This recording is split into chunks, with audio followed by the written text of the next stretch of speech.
Okay, so a couple of things about this week. I posted a PDF of a map of Texas missions, which I think you should take a look at. I think it's very, very helpful to take a look at that map. I'm going to post a brief discussion of missions from an online source, and I'll tell you how much of that I want you to read.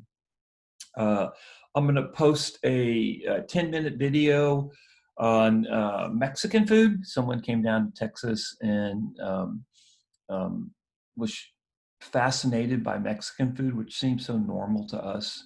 I mean, why would Mexican food doesn't seem exotic if you're a Texan, that's for sure.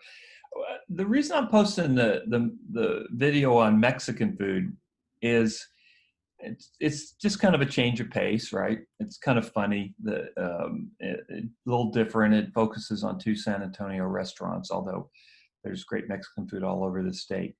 But I want to make the point, and this is the big point I want to make, and this is how I would ask a question about a video like that, is that Tex-Mex food is another legacy of the Spanish era.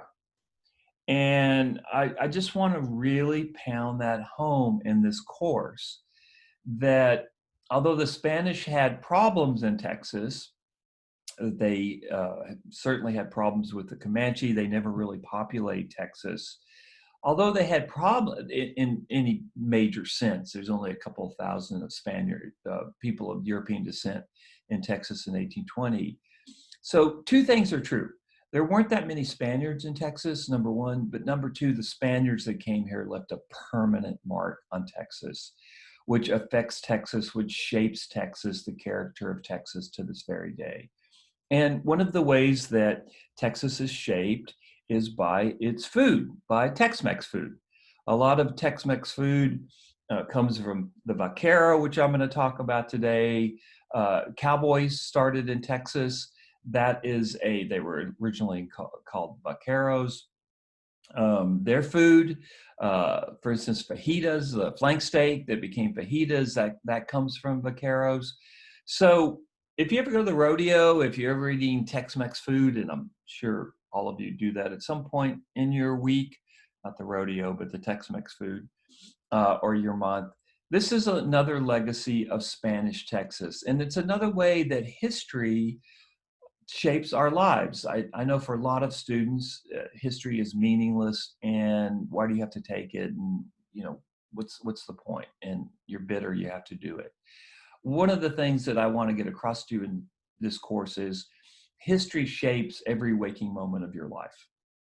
Um, the color of your skin, the way you're treated by police, the way you're treated by society, is one way that can often be negative, especially if you're non-white. More positive instances of that is Mexican food, which most of us, I would say, really love, although it does have a lot of calories. So I'm going to post this kind of cute little video on Tex-Mex. Watch it, enjoy it. It's supposed to be fun for you. I'm posting a map on Texas missions. I'm posting a brief discussion of Texas missions, which is an online discussion. And I'll also post a review of the book by Andrew Tourget, which you're reading for the quiz next week. So I think that's it for the day. I think that's it for the intro. I can't think of anything else. If I think of something else, I'll put it in an announcement. I'm sure you're sick of getting announcements, but I think it's better to over communicate than to under communicate. If anyone wants to chat with me by Zoom or whatever, please email me. I'm happy to chat with you during my online office hours or other times during the week. And the semester is rolling, and I hope everyone's doing well, and we will talk soon.